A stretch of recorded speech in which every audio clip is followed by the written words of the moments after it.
The first condition is healing must be requested, either directly or indirectly. Sometimes it's appropriate for us to offer and it's accepted. Typically, though, we need it to be accepted or rather requested from our client.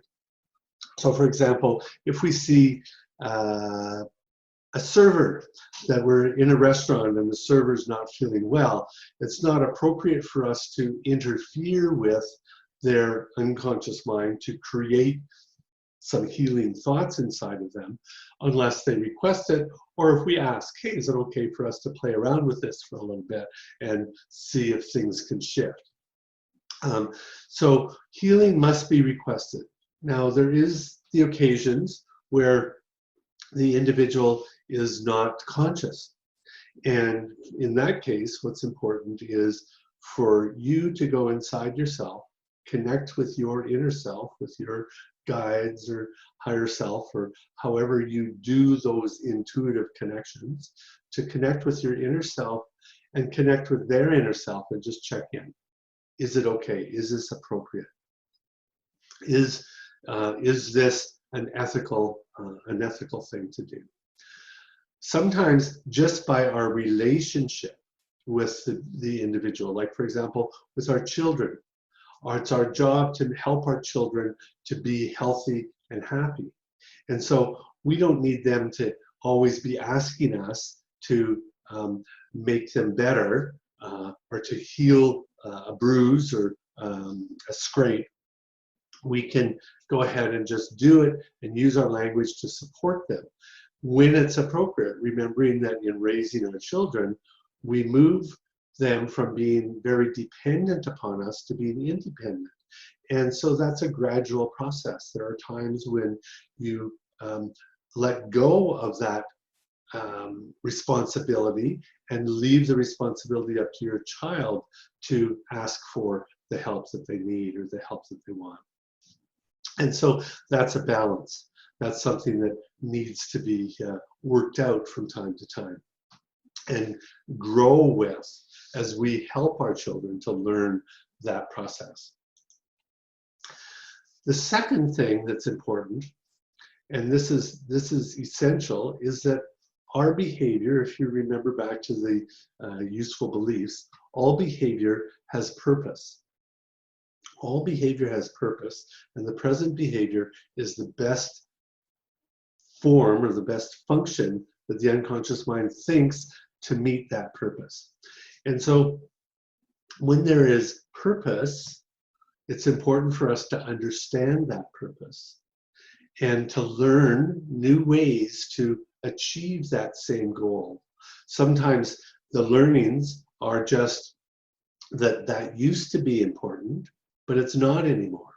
Like, for example, maybe growing up in a environment where you couldn't trust people.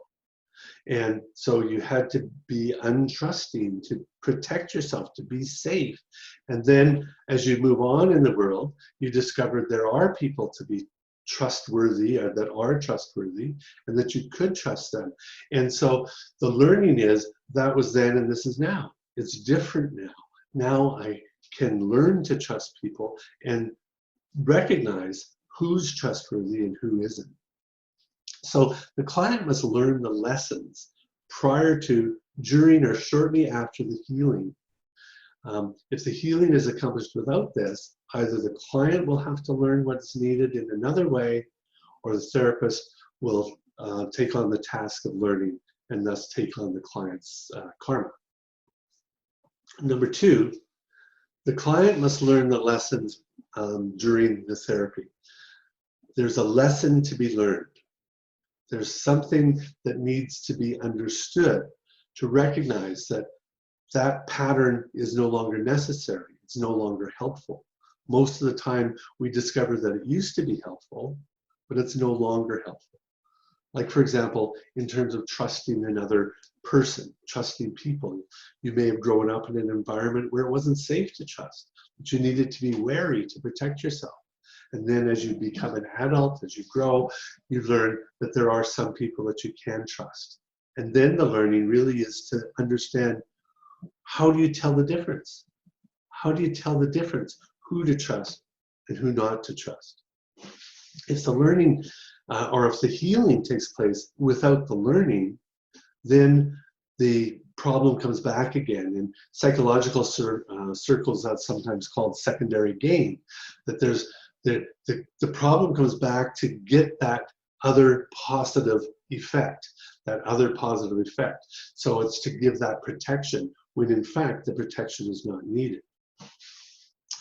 Sometimes also, if we force healing in somebody, if we force the change, what happens is that we then take on the responsibility of the learning. And if you look at some healers, you may look at some traditional healers. In many ways, traditional healers do force change. They use their energy and their connection with universal energies to create changes for their clients. And if you look at the traditional healing circles, many of those traditional healers are not healthy themselves. They're unhealthy physically. I was at a Native American ceremony many years ago, and in that ceremony, we were in a teepee with a fire in the center, and some of the people in the ceremony were getting sick, and they were vomiting. And there was one particular person there that was exceptionally sick, and the leader asked him to come up and stood him in front of him, and he put his hand in his back. And as he put his hand in his back, as the healer touched the man's back, all of a sudden the healer bent over and started throwing up, and he reached in and pulled out a feather. It was actually an eagle claw, I think, or a crow's claw, some kind of claw, pulled it out and threw it into the fire. And the man, the participant, was relieved. He felt better. But the healer took on that physical healing. It didn't last long, but I think it's always inappropriate for us as healers to be bringing in that negative energy. We do not absorb the energy from our client. What we do is channel healing energy to the client. So we bring that healing energy from outside and channel it out, always maintaining that flow, always maintaining that flow. And so we want to ensure that our client learns the lessons during the healing. This is handled very effectively in the accelerated emotional release therapy process. Part of the process in position 2, being up above the past event, being up above the source event, is to preserve the learnings, to understand the learnings. We do this in a number of different ways. We do this through reframing. We do this through cognitive processes. We work with this through those discussions and make sure that the learnings are present. The third thing that's important is that the therapist's requests for healing must be expressed in an artfully vague way. Now, let me explain this a little bit more. In Larry Dossey's book, In Search of the Soul, this is a book where he was looking for what it is or was that helped some people heal from the same illnesses that others didn't. Larry Dossey is a medical doctor, and he discovered, or he in his experience, he experienced that some people healed quickly and easily, other people did not. And somehow he thought there was something in the psyche, something in the relationship with that person and themselves and the world around them that made the healing work or made them heal. And so he started searching this, and this book is about that search. On his journey, he went and he looked up and studied with a group called the Spindrift Association, I think, or the Spindrift organization. I think they're from Ireland, somewhere somewhere in Great Britain. And this organization did a lot of scientific study. They used impeccable processes to study the world around them. And at some point in the past, they got interested in the use of prayer in healing. They looked around and they saw a number of prayer groups in the world and the claims that these prayer groups were able to heal other people. And they thought, well, this really has no scientific basis. It can't be possible. It won't work. And so they wanted to study it to find out, is this really going to work? And so they decided that they would do a study with actual prayer groups. And so they invited a group to come in and to sit down and work with them. And what they did is they created 2 petri dishes. They had 2 petri dishes with grain in them. And so they had these 2 petri dishes, petri dish A and petri dish B, and they asked the prayer group to pray for petri dish A. And there was nobody praying for petri dish B. And then they just waited to see what would happen in terms of the germination. And what they discovered, they repeated this several times, this experiment, what they discovered is that every time the prayed for petri dish did better, grew more, grew healthier grain than the unprayed for group. And so this got their attention. They thought, well, maybe there is actually something in this.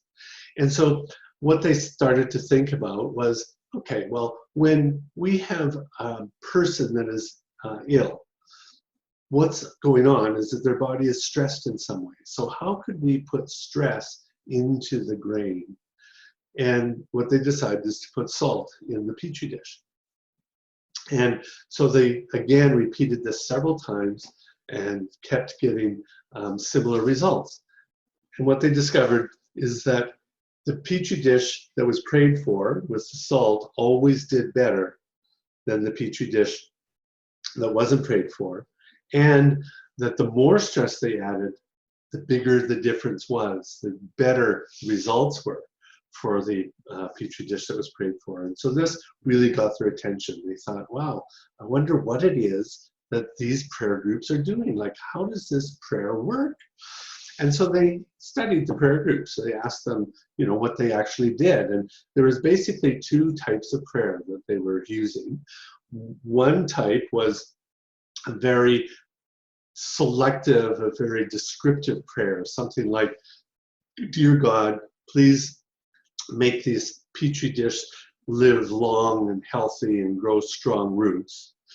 And the other was a more vague kind of statement like, dear God, please do what's in the best interest for this grain and for the world. So then they set up 3 petri dishes. They had the specified prayer petri dish, the unspecified prayer petri dish, and the unprayed for petri dish. And they found that all the time, the unprayed for did worse, and both of the prayer groups did better, but consistently, the unspecified prayer group always did better than the specified prayer group. And what their conclusion was is that you can't tell God what to do. And so it's important for us to recognize that we are channels. The healing takes place through us, not by us. We're not the directors. All we are is the channelers of the energy, the channelers of the information to our client. We need to trust that both our client and spirit are doing the work that's needed. And we need to step out of the way to get our egos out of the way.